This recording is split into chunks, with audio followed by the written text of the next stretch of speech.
नमस्कार, मैं अनामिका अजय मिश्रा। पंचकुला में हरियाणा कांग्रेस की हुंकार दिखी है। एचकेआरएन को लेकर कांग्रेस का विरोध प्रदर्शन यहां पर जारी है। ये कांग्रेस की हुंकार देखिए, तस्वीरें आपके सामने हैं। पंचकुला की तस्वीरें हैं जहां एचकेआरएन मुद्दे को लेकर सरकार को घेरते हुए कांग्रेस ने शक्ति प्रदर्शन करते हुए जबरदस्त हंगामा किया। नेता प्रतिपक्ष भूपेंद्र हुड्डा, राव नरेंद्र प्रदर्शन में मौजूद हैं। कांग्रेस के सांसद विधायक मौजूद हैं। एचकेआरएन कार्यालय के बाहर बड़ी संख्या में कांग्रेस नेताओं की ये तस्वीरें हम आप तक पहुंचा रहे हैं। कांग्रेस को धरने की अनुमति नहीं मिली है, फिर भी धरना दे रहे हैं। अनुमति नहीं मिलने के बाद भी ये प्रदर्शन लगातार जारी है। एचकेआरएन कर्मचारियों को नियमित करने की मांग कर रही है कांग्रेस इस प्रदर्शन के जरिए। पहले ही ऐलान कर दिया था कि प्रदर्शन करेंगे, अनुमति नहीं मिली फिर भी प्रदर्शन कर रहे हैं। नियमित भर्ती शुरू करने के लिए सरकार से अपील। प्रदीप शोकन हमारे साथ जुड़ गए ज्यादा जानकारी के साथ। प्रदीप, इस प्रदर्शन की अनुमति नहीं, बावजूद इसके कांग्रेस ये प्रदर्शन कर रही है, प्रशासन क्या कर रहा है? बिल्कुल, देखिए अनामिका, इस प्रदर्शन की जो है अनुमति जो है नहीं दी गई है। और कल जब टेंट लगा रहे थे तो अशोक अरोड़ा वरिष्ठ विधायक है कांग्रेस के, वो ये कहते हुए साफ तौर पर नजर आए कि वो टेंट भी उखाड़ने का जो है काम कल जो है किया गया और उन्होंने इस पर आपत्ति भी जताई है। और यहाँ पर तमाम लीडरशिप कांग्रेस की मौजूद है। आप तस्वीरों में देखिए, कैमरामैन से कहूंगा कि दिखाइए तस्वीरें। नेता प्रतिपक्ष भूपेंद्र सिंह हुड्डा अपना संबोधन यहाँ पर देते हुए नजर आ रहे हैं। पूर्व केंद्रीय मंत्री चौधरी बीरेंद्र सिंह यहाँ पर मौजूद है और प्रदेश अध्यक्ष राव नरेंद्र सिंह भी यहाँ पर मौजूद हैं और तमाम जो विधायक और मंत्री यहाँ पर मौजूद हैं। और ये देखिए, संबोधन खत्म होते ही ये तमाम जो है विधायक यहाँ पर जो है उठना शुरू हो गए हैं। बातचीत करने की कोशिश करेंगे, विधायकों से बातचीत करने की भी कोशिश करेंगे। और जो है तमाम जो है यहाँ पर सांसद भी मौजूद हैं, आप देख पा रहे हो तस्वीरों में। नेता प्रतिपक्ष भूपेंद्र सिंह हुड्डा जो है वो भी मौजूद है। नेता प्रतिपक्ष भूपेंद्र सिंह हुड्डा जो है मौजूद है, उनसे बातचीत करने की कोशिश जरूर करेंगे। देखिए यहाँ पर अब जो है धरना जो है वो समाप्ति की ओर है और तमाम लीडरशिप जो है वो निकल रही है, आप देख पा रहे हो तस्वीरों में। चौधरी बीरेंद्र सिंह से बातचीत करने की कोशिश करेंगे। पूर्व केंद्रीय मंत्री चौधरी बीरेंद्र सिंह हमारे साथ मौजूद हैं, बातचीत करेंगे। क्या कहेंगे सर, आज का जो धरना है, सबसे पहले तो क्या कुछ कहेंगे? इनसे पूछो, कुलदीप शर्मा से। कुलदीप जी, आप क्या कुछ कहना चाहेंगे आज के धरने को लेकर? देखिए, देश में युवाओं में आक्रोश है। हरियाणा बेरोजगारों की राजधानी बन चुका है। युवाओं के साथ छलावा हो रहा है। नौकरियां ना पक्की हैं ना कच्ची हैं। हमारा आज का धरना एचकेआरएन के उस वायदे को बीजेपी को याद दिलाने का है जो बरसों पहले उन्होंने कहा था कि एचकेआरएन के एम्प्लॉयज को पक्का करेंगे, लेकिन वो वायदा अभी तक वफा नहीं हुआ। जेबीटी जो टीचर्स हैं, गेस्ट टीचर्स हैं, उनको पक्का नहीं किया गया। केवल कुछ हजार नौकरियां आज तक हरियाणा में, जब से भारतीय जनता पार्टी की सरकार आई है, युवाओं को मिली है।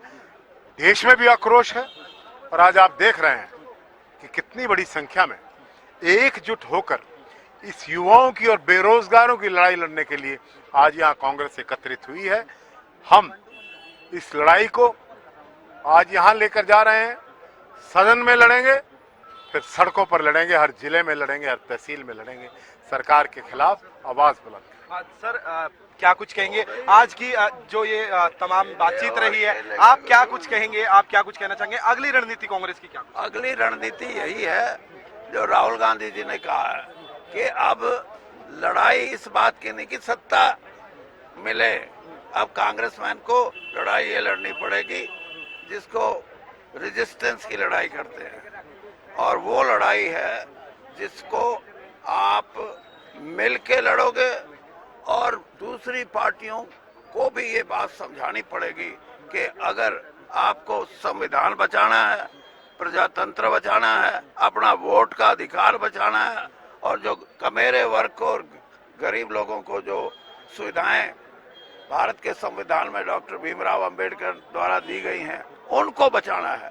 एचकेआरएम इसी बात का प्रतीक है कि ऐसी व्यवस्था बनाई जाए जिससे कि ये भी ना कहो कि हमने आपकी जो रिजर्वेशन है वो खत्म कर दी, लेकिन आहिस्ता आहिस्ता ये कमेरे वर्ग के साथ और संविधान में जो सुविधाएं मिली है उसके साथ बड़ा भारी अन्याय है।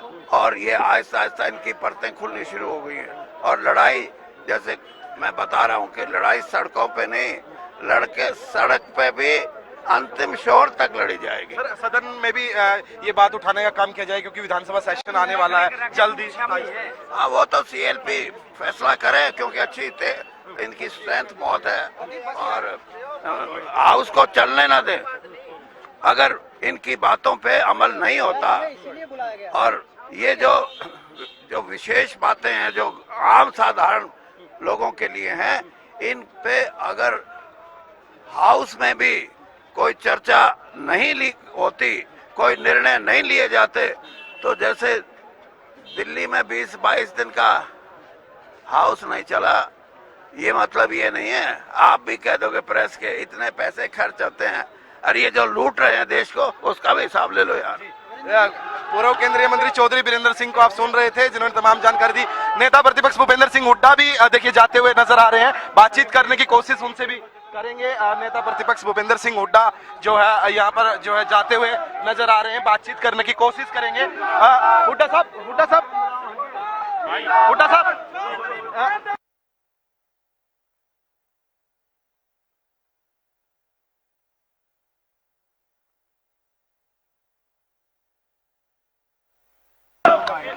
एक सेकंड वरुण जी, एक सेकंड। भूपेंद्र सिंह हुड्डा साहब भी हैं और हुड्डा साहब से बातचीत करने की कोशिश करेंगे। हुड्डा साहब एक सेकंड,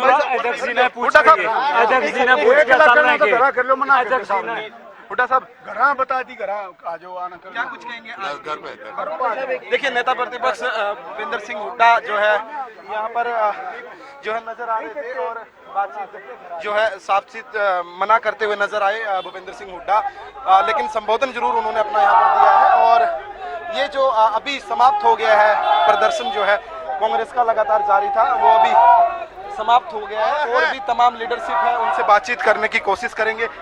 गीता बुक्कल विधायक हमारे साथ मौजूद हैं। मैम, आज का जो पूरा कह सकते हैं कि प्रदर्शन था, उसको लेकर क्या कुछ कहना चाहिए? देखिए, हरियाणा रोजगार कौशल निगम जो कि हमारे युवाओं का बहुत बड़ा एक, मैं समझती हूँ, शोषण का बहुत बड़ा एक अड्डा बन गया है। हमारे युवाओं को एचपीएससी और एसएससी की में रेगुलर नौकरी देने की बजाय केवल और केवल कच्ची नौकरी दी जा रही है। उसके खिलाफ आज कांग्रेस पार्टी ने और आदरणीय चौधरी भूपेंद्र सिंह हुड्डा जी के नेतृत्व में सीएलपी ने, सभी विधायकों ने, कांग्रेस के हमारे यूथ है, महिला कांग्रेस है, सभी सांसदों ने, विधायकों ने यहाँ पर आकर जो है हमारे अध्यक्ष जी ने यहाँ पर धरना प्रदर्शन करने का काम किया है। क्योंकि आज के समय में जो छात्रों की गूंज है, युवाओं की गूंज है, चाहे वो नीट एग्जाम की बात है, क्या कारण है कि हमारे बच्चे डंकी के माध्यम से विदेश में जा रहे हैं, आप यहाँ पर उनको पक्की नौकरी नहीं दे रहे हैं। ये बहुत बड़ा शोषण है और उनको हटा दिया जाता है और समान काम और समान वेतन पूरी तरह से दिया जाना चाहिए। हम ये चाहते हैं हरियाणा कौशल रोजगार निगम के तहत जो हमारे युवा साथी लग चुके हैं, आप उनको विद फुल बेनिफिट उनको पक्का करने का काम करें और वो जो बाकी नौकरियां हैं उनको आप सीटेट के माध्यम से, सीईटी के माध्यम से, एचटेट जो पास है उन बच्चों को रेगुलर नौकरी देने का काम करें। सेशन आने वाला है, 27 से शुरू होगा, क्या इस मुद्दे को सेशन में लेकर जाया जाएगा? 100% लेके जाएंगे। ये मुद्दा हमने पहले भी विधानसभा में उठाया था कि एचकेआरएम जो है हमारे जो युवा है उनके साथ बहुत बड़ा एक धोखा है और ये बंद होना चाहिए। लेकिन इस सरकार ने धक्के से एचकेआरएम में आप बल्कि 1% उनको जो है 1% कमीशन देने का काम कर रहे हैं। तो क्यों कच्ची नौकरी, जब हमारे हरियाणा का युवा है, आईएएस टॉप कर रहा है, आईपीएस में आ रहे हैं, मेडल लेकर आ रहे हैं, बहुत काबिल युवा है, क्यों आप 4th क्लास के कर्मचारी उनको मजदूर बनाना चाहते हैं? क्यों पक्की नौकरी नहीं देते? क्या कारण है कि हमारे नेट जेआरएफ पीएचडी बच्चे उनको आप नॉन फाउंड सुटेबल कर देते हैं? और क्यों कच्ची नौकरी सरकार देना चाहती है? समान काम समान वेतन भी हमारा बहुत बड़ा एक नारा है। आज का प्रदर्शन भी जो बताया जा रहा है कि परमिशन नहीं थी कांग्रेस को, फिर भी कर दिया है विदाउट परमिशन। राहुल गांधी जी ने उत्तराखंड में करना चाहा, वहां परमिशन नहीं मिली है। पुणे में करना चाह रहे हैं, वहां परमिशन नहीं दे रहे हैं। प्रयागराज में करना चाह रहे थे, परमिशन देकर वहां कैंसिल कर दी। तो क्या हम इनकी परमिशन की इंतजार करते रहे? परमिशन के लिए प्रॉपर अप्लाई किया गया, टेंट लगाए गए, माइक लगाए गए, सरकार की ओर से सारे के सारे उखाड़ दिए। उसके बावजूद हरियाणा प्रदेश कांग्रेस कमेटी के सभी वरिष्ठ नेतागण, युवा साथी यहाँ पर इस धरना प्रदर्शन में पहुंचे। हमने एचकेआरएम के दफ्तर के बाहर जो है धरना देने का काम किया है। अब ये धरना प्रदर्शन की जो एक बहुत अच्छी शुरुआत की है, ये लगातार चलती रहेगी और इस मुद्दे को हम सड़क से लेकर संसद तक, सड़क से लेकर विधानसभा तक मजबूती से उठाते रहेंगे। जी देखिए, गीता बुक्कल विधायक हमारे साथ मौजूद थी, जिन्होंने तमाम जानकारी दी और उन्होंने साफ तौर पर कहा कि सदन में भी इन मुद्दों को, तमाम मुद्दों को ले जाने का काम जो है किया जाएगा। विधायक आदित्य सुरजेवाला भी यहाँ पर मौजूद है, बातचीत करने की कोशिश करेंगे। आज का जो ये प्रदर्शन रहा, उसको लेकर सबसे पहले तो क्या कुछ कहना चाहेंगे? हमने पहले भी कहा है, विधानसभा के अंदर भी कहा है, आज विधानसभा के बाहर एचकेआरएन के दफ्तर के सामने हम अपनी आवाज उठा रहे हैं। एचकेआरएन एक फ्लॉप शो है, फेल्ड संस्था है, फेल्ड ऑर्गेनाइजेशन। 1,20,000 का नारा लगाते हैं, विज्ञापन छापते हैं, इनके खुद के आंकड़े बताते हैं 17,000 नौकरी भी 4 साल में नहीं दे पाए। आज के दिन हरियाणा का नौजवान का यूपीएससी में भी सिलेक्शन हो सकता है, आईआईटी में भी सिलेक्शन हो सकता है, एचकेआरएन में हो सकता है सिलेक्शन ना हो। इतना मुश्किल बना दिया है रोजगार पाना हरियाणा के अंदर। जो नौकरियां जाती है पक्की, वो जाती है बाहर के स्टेटों को। हरियाणा वालों को क्या नौकरी मिलती है? कभी कभार चुनाव जब आता है तो 15-20 हजार की नौकरी 5-7-10 हजार लोगों को दे देते हैं। शर्म की बात है, शर्म की। 2022 से अब तक 17,000 नौकरी नहीं दे पाए। 2025 में चुनाव नहीं था, 1,000 नौकरियां दी है, सिर्फ 1,000। पानीपत, यमुनानगर, कैथल और जैसे जिलों, नारनौल जैसे जगहों में 15 से कम नौकरियां दी है। क्या करेगा युवा? 1-1 लाख युवा इन डिस्ट्रिक्टों में नौकरी चाहता है, अब 10-15 को भी नहीं दे पा रहे। ये एचकेआरएन एक कंप्लीट फ्लॉप शो है। ये टाइमली ना तो रोजगार दे पाता। आज आप किसी भी डिपार्टमेंट को उठा लीजिए, हेल्थ डिपार्टमेंट है, पब्लिक हेल्थ है, बीडब्ल्यूडी है, एजुकेशन है, अनेक सैकड़ों हजारों पद खाली पड़े। हम तो बोलते हैं उनको परमानेंट नौकरी दो। परमानेंट तुम दे नहीं पा रहे, तुमसे सीईटी होता नहीं, लीक हो जाता है, तब तक कच्चे कर्मचारी तो लगाओ। कच्चे कर्मचारी ये लगाना नहीं चाहते, क्योंकि एक डिपार्टमेंट को पता होता है कहाँ जरूरत होती है, वो नौकरी दे सकता है। एचकेआरएन तो पॉलिटिकल टूल है, वो तो तब नौकरी देगा जब चुनाव आएगा और भाजपा सरकार बोल देगी इतने हजार बच्चों को रोजगार दे दो कि हम चुनाव जीत जाए। उससे फालतू कुछ नहीं है एचकेआरएन। उसके ऊपर एचकेआरएन में नवंबर 2024 में ये बिल लेकर आए, हम सिक्योरिटी ऑफ सर्विस देंगे। आज अगस्त 2026, 2 साल होने वाले हैं, अब तक ये एक भी रोजगार को पक्का नहीं कर पाए। क्यों झूठे वायदे करते हैं हमारे नौजवानों के साथ? हाँ, इन्होंने पहले तो बोला कि डॉक्यूमेंट डिपार्टमेंट से वेरीफाई करवाओ, फिर इनने पोर्टल बना दिया। इस भाजपा सरकार को पोर्टल बनाने आते हैं, रोजगार देना नहीं आता। नवंबर 2024 का जो वायदा था, माननीय मुख्यमंत्री जी ने बोला था कि मैं एचकेआरएन के बच्चों को पक्का करूंगा, एक भी नहीं हटेगा। उसी दिन, उसी हफ्ते उन्होंने रोहतक में हमारे बच्चे हटा दिए। उसके बाद सैकड़ों एचकेआरएन एम्प्लॉय हटे, लेकिन पक्का एक भी नहीं हुआ। सिक्योरिटी ऑफ सर्विस एक भी नहीं हुए। ये झूठी सरकार है और एचकेआरएन जो ये दफ्तर है, एचकेआरएन जो ये संस्था है, एक कंप्लीट फ्लॉप शो है। विधानसभा सेशन आने वाला है, कौन कौन से अहम मुद्दे हैं जिनको सदन में उठाने का काम किया जाए?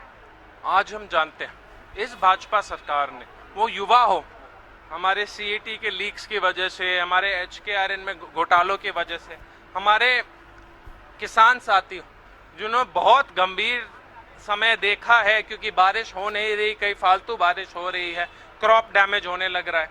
वो हमारे दुकानदार साथी, शहरी साथी हो, जिनके इतनी लॉ एंड ऑर्डर फेलियर स्थिति हो गई है, गुंडा राज चलने लग रहा है। वो हमारे गरीब साथी, मजदूर साथी, जिनका मनरेगा जो हमारे माननीय मनमोहन सिंह जी, सोनिया गांधी जी के नेतृत्व में बना था 100 दिन का रोजगार देने के लिए, उसको बंद कर ये विकसित भारत गारंटी फॉर रोजगार मिशन, आजीविका मिशन ग्रामीण लेकर आए, जहां जुलाई 2025 के सामने जुलाई 2026 में सिर्फ 50% घंटे दिए।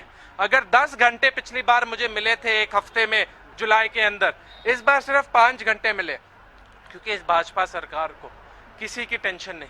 ये हमें बांटना चाहती है धर्म और जाति के नाम पे और हमारा वोट लेना चाहती है। ये किसी की जिंदगी बेहतर करना नहीं चाहती। तो ये सारे मुद्दे हैं और इनसे भी अधिक अभी और हमारी सीएलपी मीटिंग होगी, हम बनाएंगे और अपने विधानसभा सत्र में उठाकर दिखाएंगे।